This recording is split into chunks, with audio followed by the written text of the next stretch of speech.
Euthanasia, mercy killing, assisted suicide, assisted dying, the right to die.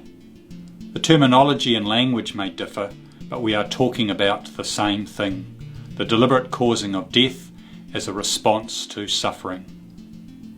This issue is complex. It raises many serious questions. What will be the impact on those who are dependent and vulnerable? How do we protect people from feeling coerced? Do we really want to promote suicide as a socially acceptable response to psychological or mental suffering? How will it affect the provision of medical care? What does it mean to die well? One thing we can all agree on: we want a society in which those facing illness or suffering are generously cared for while receiving effective relief from their pain and suffering. This short presentation is offered as a resource to provoke further reflection and discussion on this contentious issue from a range of different perspectives. The most concerning thing for me is that it's, opening up those who are most vulnerable in our society. So if we look at the way the argument's actually being framed in the media, we're focusing in on these one-off cases which are very evoke a lot of emotion and compassion, and certainly I can understand where those are coming from, but I think what's largely been ignored in the way it's been tackled so far is the majority of people who will be impacted by it, which are those elderly and disabled people and those who are most vulnerable and who it should be our priority to care for. Logic doesn't come into this, does it? It's an emotional fear of dying. We talk about as if pain is the main thing, that people die in excruciating pain and that's people's greatest fear.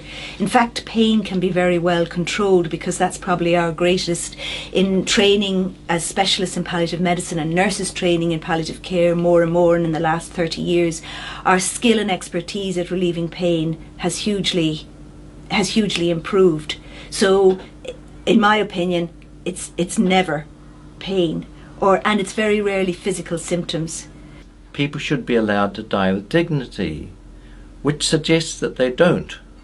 You see, in the time that I've been chaplain, which is like about 35 years, I don't think I can remember a case where people didn't die with dignity. Coercion in the disability community is very subtle, and I find, even as a fairly assertive person, that I find myself being coerced by being told, oh, well, you don't really need that, or we don't really have to provide this for you, or it's going to be so expensive and such a pain in the neck to provide it for you that that you just might have to put up with something a bit less. It's a very subtle thing. Perhaps more important than the criminal law is the impact of a voluntary euthanasia regime on all kinds of relationships in our society. I've recently had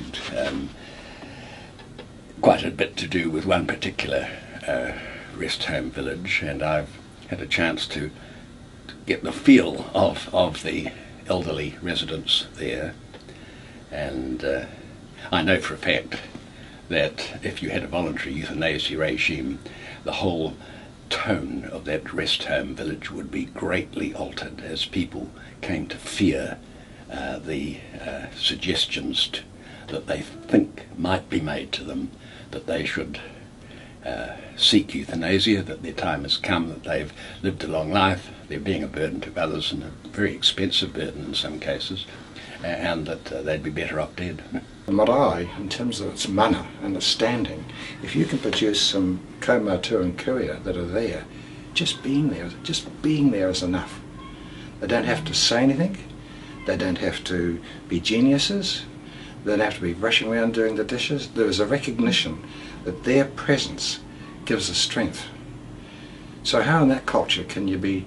There is no word that I'm aware of in the Māori language for euthanasia. There is not a word that describes euthanasia. It is so countercultural. If the law is passed in New Zealand for euthanasia, which is to kill, the right to kill patients, I just cannot imagine what that would be like with my paradigm as a health professional, to give hope to give care, quality care. There is no way that we could juggle those two. When there's a patient, you're faced with a patient where you're giving them the best of medicine can offer and give them hope, and then I just cannot imagine what that will be like. It will place the health professional, it's not only doctors, nurses, those who care, in the care profession, it will place them in a very difficult position, because there will be a pressure when people are demanding rights. It will be paralyzing. We live in a hostile society where who we are and how we are is not generally valued as on an equitable basis with other members of the community. If we have a society where there is a deficit concept of disability, a society that is non-inclusive, the construction of choice, what choice means, is fairly artificial. Choice you think might be between which of these several varieties of ice cream would I have, but no, it's not that. It's do you want to be offed or not? The idea that euthanasia can be used in cases where people are suffering physically but also mentally is a concern. Therefore puts people who have mental illnesses or long-term mental health issues at risk. But once you introduce euthanasia, what does this say to someone who's 17, 18, 19, struggling to find out who they are as a person? Why wouldn't you think that suicide's a way out? I think it would change the whole ethos of that, whatever the legislators say. In the Pacifica culture, and it is not acceptable to leave those that have taken care of you since you were young, since you came on into this world. It's not acceptable that you would, not take care of the sick, and it's just that whole basis of love, alofa, loto alofa, compassion. While euthanasia and assisted suicide may initially seem to be a compassionate option for people who are suffering, they pose real risks.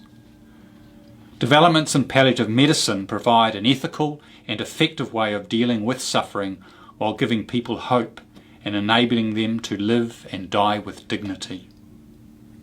Euthanasia and assisted suicide are unnecessary and dangerous. A law change will affect everyone, not just those who might choose it for themselves.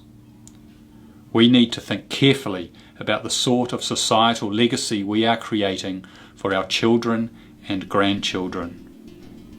Were we ever to change the law, there would be no going back.